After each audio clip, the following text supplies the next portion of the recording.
and it don't give me what I'm looking for. So then I go to the forward,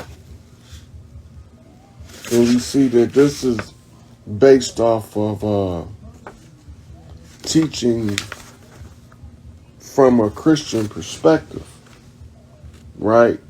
Now, what made me first purchase this book is Garvey in the Pan-African study said that the reason he was teaching Pan-Africanism for us, the poor downtrodden, to form a confraternity. So I'm like, what the fuck is a confraternity? I know what a fraternity is. And why would he call it a confraternity? So it's continental fraternity. That means draw a brotherhood across continents. So sitting here, so when I see the book, I get it.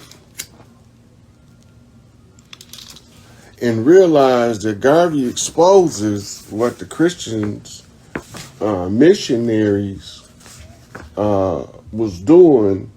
He's exposing it by telling us to form a confraternity and make the diligent student perceptive of the confraternity. So this is like a blueprint for teaching us how it worked that the Christians use as their teaching methods.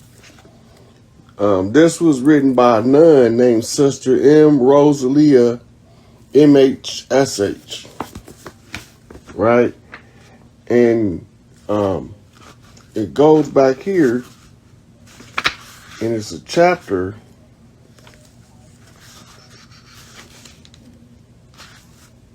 on doctrines. If I know I've seen it in here.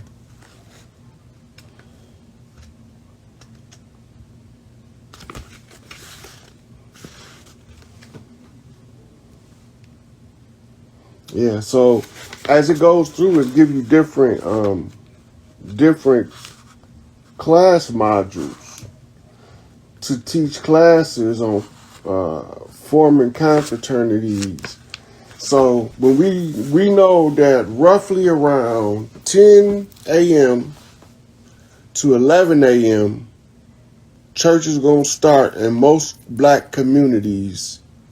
Most of the Negro community, colored folks, the shit that we ain't, but they call us.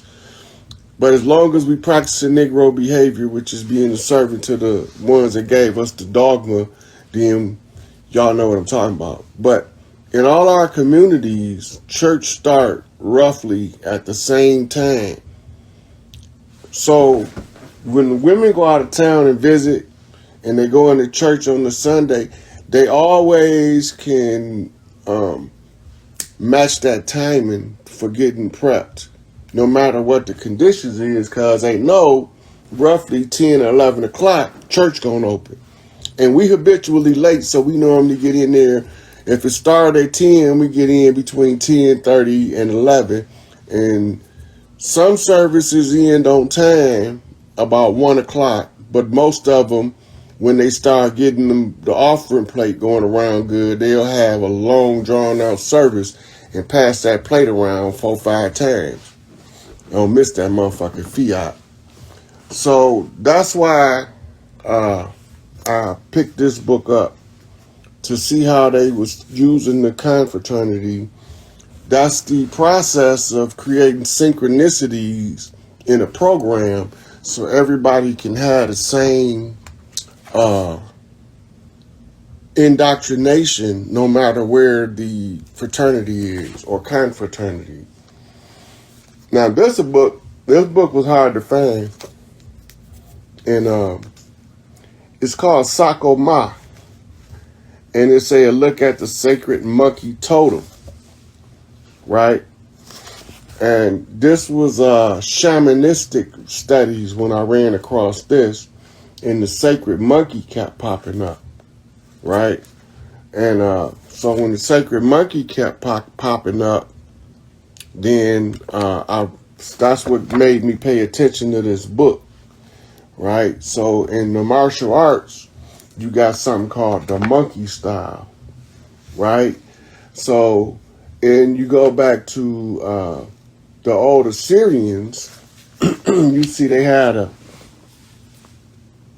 monkey in the art, right? They don't have nothing in there by accident, right? So the monkeys is even in the art. In the sacred monkey totem, the Sako Ma, that's the monkey man. That's the, but this is like bits and pieces and a look at the monkey as a totem animal, right? One of the things that you will notice when you get this book is the subject. Where's it at? Look for the subject.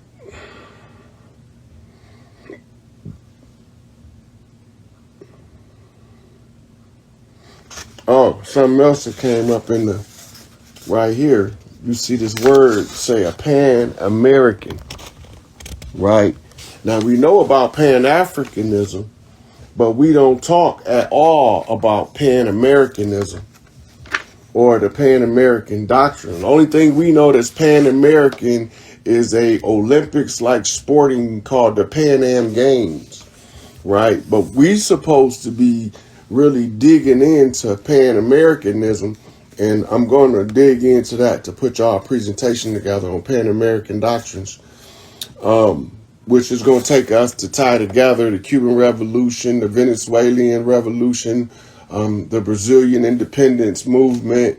It's going to take us into southern Mexico, and we're going to end up running into Emiliano Zapata. Then we're going to have to talk about the Afro-Mexicans. And all of this is a part of the Pan-American studies. Then we're going to be talking about Jamaica and the music and Marley, and talking about the priests that come out of Jamaica, the Hogans, that are masters of ceremony. Now, they went and changed their doctrine, then became Rastas under the doctrine of Rastafarianism, as they call it in modern times. And it's based on the principle to conceal the doctrines of the islanders, or to have it somewhere where it's sacred still. They formed a whole new priesthood called Rastafari. So this is based off of the monkey totem and studying into that. So Pan-Americanism is going to become a very important study. So I'm going to put together something nice. Probably going to do it on either the Young Elder or Brother Rich. I'm not sure which one. Now, when y'all see me reading the book, reading the architecture in the statuary, my brother-in-law gave me this book. He came up, my ex-brother-in-law, he used to be married to my sister, and he came up to see my mother while she was sick. But when he came up, he said he had to make sure I had this book. Fulcanelli, right? Fulcanelli, Master Alchemist, and it say La Mystery des Cathedrals. That's the mystery of the cathedrals. So this book is about the reading the statuary. What do this stuff be meaning? So when you be looking at these pictures, do you know what you be looking at? Right? So that's what the understanding of the architect. So, and then notice that it says the Alchemist secret. Right? So that's another good book. Right? So I was looking at that because I was like, man, and some of the people be talking about, how do you be knowing what all that stuff mean? These just some of the books. Like this one by Fulcanelli is just one of the books to translate the architecture in the Masonic languages. Is tied into the architecture a lot, as the stonemasons would put intricate details to tell the story.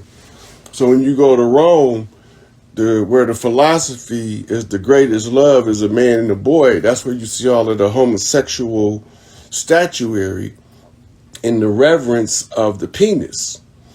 The penis being a patriarchal symbol of power.